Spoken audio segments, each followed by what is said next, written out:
Welcome to the very first Discord discussion. Before you even have the chance to leave, let me just...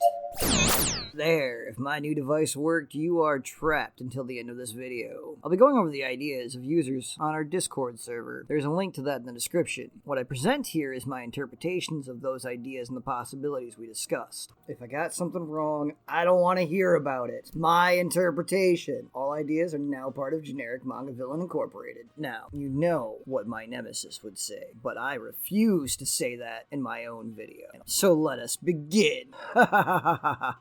First up, What If Deku Was the Abomination by Braden Gray. He also has a YouTube channel called The Gray Zone. Check it out. Dr. Gamma looks down at Izuku Midoriya. He squirms under the straps, holding him to the table. The doctor places a needle into the boy's arm. It contains a cocktail of cells from the users of strong quirks. Then he steps back and flips a switch. Gamma rays are fired at the child as they wash over his body. It grows. The boy begins screaming as his muscles bulge beneath his skin. They burst out, sending flesh flying. The red hues of the meat covering him makes a gradual shift into the green spectrum. No longer a kid, Izuku rises and stares at his reflection. He murmurs, "I have become an abomination." We'll use one of the ideas from What If Deku Was All for One's successor. Deku's mother dies, most likely in a way that he can blame on All Might. His father takes him in, offering him a power that he desperately wants, and the boy agrees to be a lab rat. For this scenario, his dad is in league with Dr. Garaki Kyudai. While Garaki worked on creating the Nomu, Deku's father studies the effect of gamma rays on cells of quirk users. That's right, we're calling him Dr. Gamma, hitting that right on the nose. Don't like it? Drop a better one in the comments. Using a quirk similar to Rappa's and cells from Muscular, he mixes it with the super regeneration quirk of Nomu, injects it into Deku, beefs him up with gamma radiation, and the result is the Abomination quirk. After a few more tests, they send him to Shigaraki for further testing, alongside the Nomu. Now this could play out a couple of ways. Deku quickly tires of Shigaraki and backhands his head off, or they actually find some common ground in their hatred of All Might, Deku blaming the hero for not saving his mother. Either way, the fight would be much harder for All Might facing those two strong opponents. The man and the power he carries could die out right there.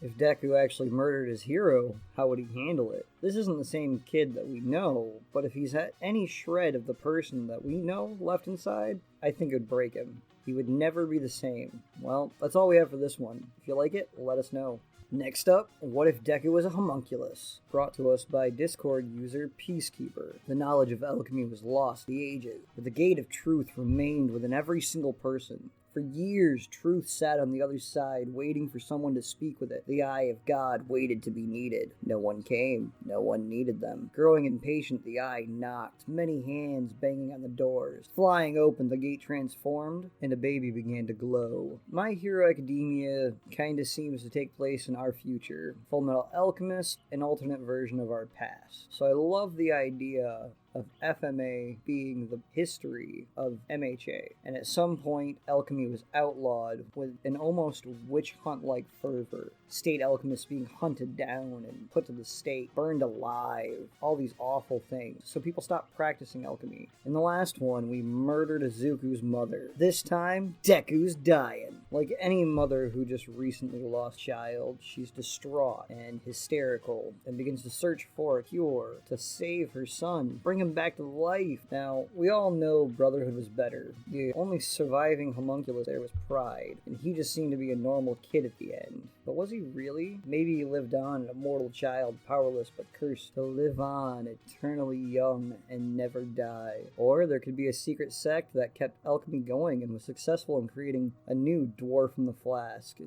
some point in the past. A simpler answer would be to use the 2003 anime rather than the 2009 anime or manga, and have Inko eventually learn alchemy through that aforementioned earlier secret sect and perform a human transmutation. In either case, we never figured out which sin Deku would be. Think you know which evil befits Deku? Hit that comment button. From here, the entire story could change as Deku's personality becomes warped by which sin he is. We didn't really discuss the idea too much further, so that's all I've got for you right now. Lastly, we have What If All Might Was Never Injured by Alan the Hedgehog Fox. If he wasn't injured, he wouldn't be looking to find a successor at the time of the series. which means that Deku wouldn't get One for All right away, if he ever got it. Let's say All Might still goes to Japan and all the major events happen. The number one hero meets Midoriya and saves him. They have a conversation and Slime gets away. He watches the quirkless boy's heroism as he tries to save Bakugo. Since we're not giving Deku One for All, he doesn't get into UA at first. Until my fellow villains represent. That's right, USJ Attack comes along, and while All Might defeats the Nomu with ease, 3, 4, 5 punches, he senses something afoot. To bolster his side, he gives the power to Deku and begins to train him. As a villain, though, I can't help but love the thought that All Might never planned to come back to Japan at the start of the series, so the events transpire in a radically different way. Shigaraki could still attack UA, not because All Might is there, but as a declaration of war. Destroying the hero's old alma mater would send a pretty strong message. This forces All Might to come back. Maybe this is the universe of our Dark Future video. By the time All Might's there, things are set in motion that they can't hope to stop.